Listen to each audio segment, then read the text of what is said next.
Saludos, bienvenidos a esto que es el podcast de despertar.cr con las principales informaciones del día jueves. Iniciamos.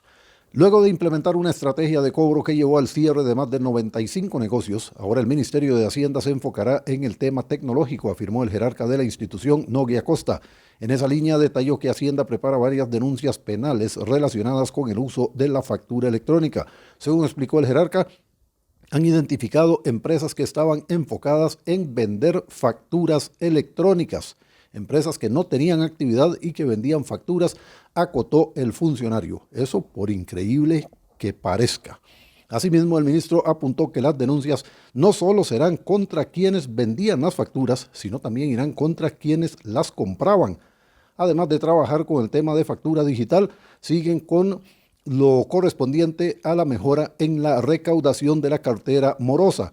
Y tenemos acciones, al igual que el año pasado, de cierre de negocios y de, acciones de la Policía de Control Fiscal en relación con la declaración de impuestos, manifestó el ministro Acosta.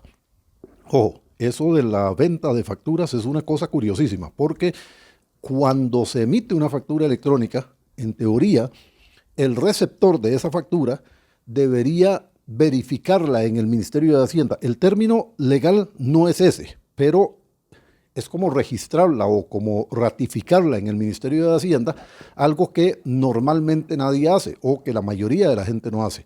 Y eso eventualmente puede ser parte de lo que facilita este proceso, esta situación ilegal que está señalando el ministro de Hacienda, Nogui Acosta. La propuesta del Ministerio de Ciencia, Innovación, Tecnología y Telecomunicaciones de ampliar por un año los títulos habilitantes de radiodifusión sonora y televisiva de acceso libre y gratuito carece de criterios técnicos y legales. Así lo advirtió la Defensoría de los Habitantes, que señaló que ese plazo haría nugatorio el derecho de los concesionarios que hayan solicitado en tiempo y en forma la ampliación de las concesiones. Esta es una de las consideraciones emitidas por la Defensoría, que manifestó su oposición al proyecto de decreto que busca la reforma parcial al reglamento de la Ley General de Telecomunicaciones para extender por un año los títulos habilitantes de los concesionarios de radio y televisión ante el vencimiento de las concesiones el próximo 28 de junio del presente año. La institución señaló que el reglamento de la Ley General de Telecomunicaciones vigente estableció un procedimiento para ampliar las concesiones por un plazo que no supere el máximo de ley, que es de 25 años, situación que otorga el derecho a los concesionarios que, en cumplimiento del artículo 33 del reglamento, hayan planteado dicha solicitud de prórroga por el plazo señalado, por lo que se deberán atender a las solicitudes planteadas mediante resolución motivada, señaló la Defensoría en un comunicado de prensa. La Junta Directiva de la Caja Costarricense de Seguro Social se reúne varias veces a la semana en sesiones ordinarias y extraordinarias, pero en la actual administración se han multiplicado esas sesiones.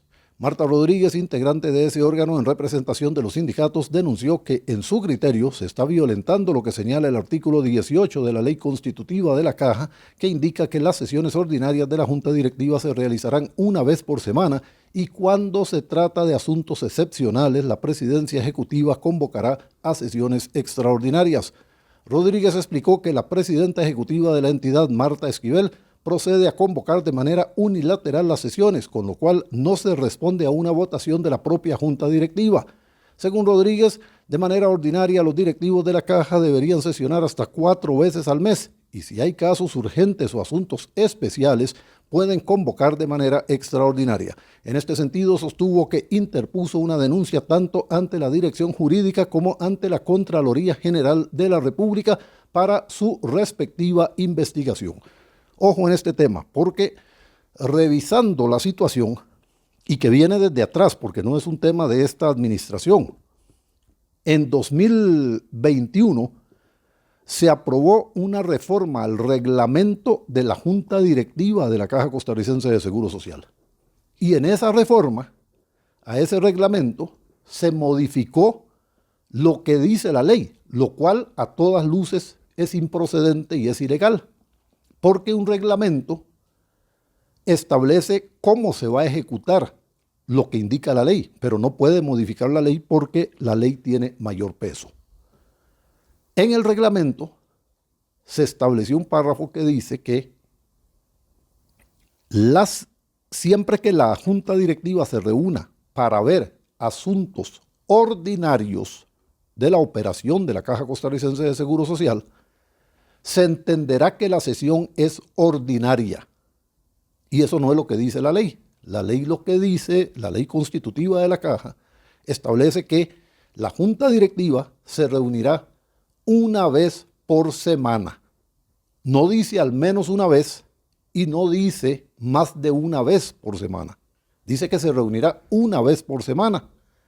Pues resulta que los directivos de aquel momento, en el 2021, aprobaron este reglamento que dice que cada vez que se reúnan para tratar asuntos ordinarios, se entenderá que es una sesión ordinaria. Y de ahí viene el problema. Veremos al final de cuentas qué dice la Contraloría General de la República con respecto a este asunto que plantea la directora Marta Rodríguez. Un proyecto para reformar los artículos 9 y 12 de la Ley sobre Registro, Secuestro y Examen de Documentos Privados e Intervención de las Comunicaciones fue dictaminado por los diputados de la Comisión de Seguridad y Narcotráfico de la Asamblea Legislativa. Se trata de la denominada Ley de Modernización de la Intervención de las Comunicaciones, según cuyo artículo 9 los tribunales de justicia podrán autorizar la intervención de comunicaciones orales, escritas o de otro tipo de las telecomunicaciones fijas, móviles, inalámbricas, digitales y por cualquier otro medio tecnológico, pero se amplía el alcance de la norma. La intervención se podrá ordenar cuando involucre el esclarecimiento de los siguientes delitos: secuestro extorsivo, corrupción agravada, proxenetismo agravado, fabricación o producción de pornografía, tráfico de personas y tráfico de personas para comercializar sus órganos, homicidio calificado, homicidio simple, femicidio, genocidio, terrorismo y los delitos previstos en la ley sobre estupefacientes. La reforma del artículo 10, por ejemplo, permitirá que un juez, mediante resolución fundada y a solicitud de quien ejerza el cargo de Fiscal General de la República, ordene intervenir las comunicaciones orales o escritas cuando pueda servir como prueba indispensable de la comisión de delito. Según la reforma, en la intervención no sería necesaria la acción personal de un juez en casos de excepción, entre los cuales, según su criterio, podrá delegar esa función en miembros del organismo de investigación judicial, de cualquier otro cuerpo policial y del Ministerio Público. Siempre en temas legislativos y en referencia a los proyectos en materia de seguridad, la Asamblea Legislativa acordó dar trámite a un proyecto de reforma constitucional que permitiría la extradición de costarricenses, lo cual hoy está vedado en Costa Rica. La reforma constitucional pretende modificar el artículo 32 de la Constitución Política con el fin de que sea posible extraditar a una persona costarricense únicamente en casos de tráfico internacional de drogas y terrorismo, cuando ésta haya sido decretada por un tribunal de la República.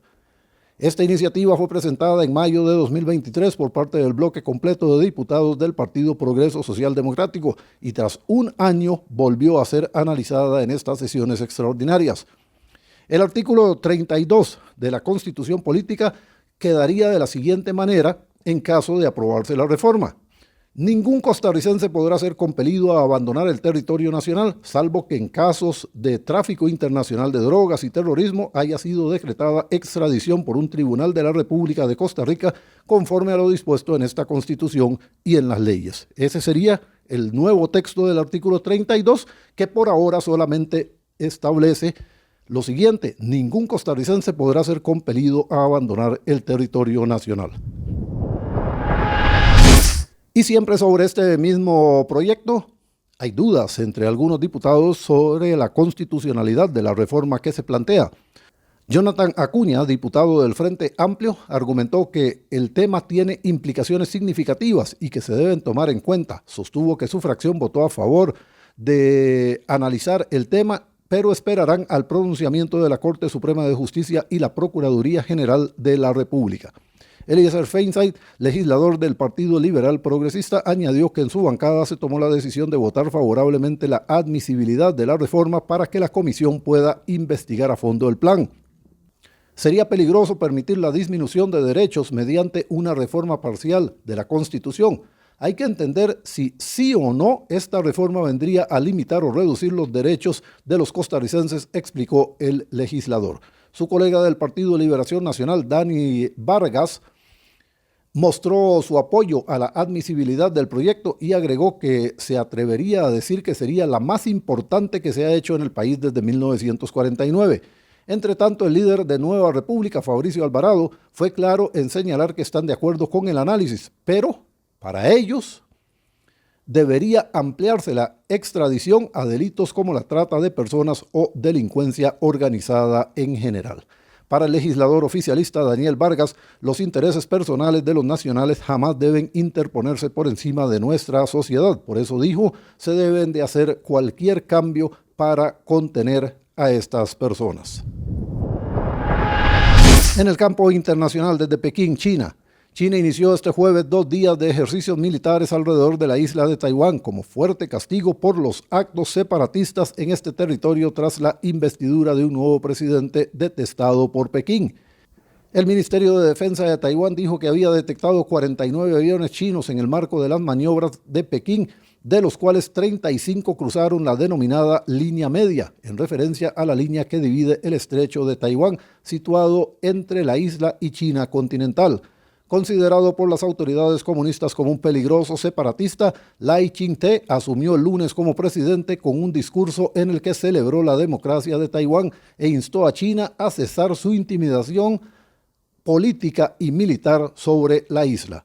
China, que reivindica su soberanía sobre esta isla gobernada separadamente desde 1949 y que nunca ha descartado el uso de la fuerza para tomar su control, denunció sus palabras como una confesión de independencia. Ojo, lo hemos dicho en otra oportunidad y lo reiteramos hoy, lo cierto del caso es que Taiwán nunca se ha independizado de China, sino que el gobierno original de China se instaló en Taiwán cuando vino la revolución que instaló en China un gobierno comunista. Ese es un lío interesante que tienen los chinos y que en algún momento tendrán que resolver o mantener la situación en la cual Taiwán tiene su propio gobierno, pero sigue siendo formalmente parte de China. Y desde Vantaa, en Finlandia, en una fábrica finlandesa, los agricultores del futuro, como se denominan, inclinados sobre sus computadores, fabrican una proteína comestible alimentando un microbio con, óigase bien, aire y electricidad. La agricultura celular, que consiste en producir alimentos o nutrientes a partir de cultivos celulares, se considera cada día más como una alternativa ecológica a la ganadería, una de las principales fuentes de emisiones de gases de efecto invernadero. La carne, los huevos o la leche producidos en laboratorio despertaron el interés de científicos que se lanzan al cultivo de células animales, pero para sus detractores el proceso se considera antinatural, consume energía y es costoso.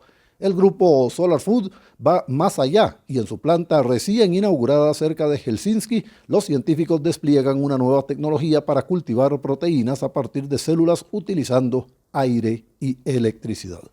Hasta aquí este repaso de las principales informaciones del día jueves. Les recuerdo, pueden seguirnos a través de despertar.cr y por supuesto en todas nuestras redes sociales y en todas las plataformas de podcast para mantenerse informados. Gracias.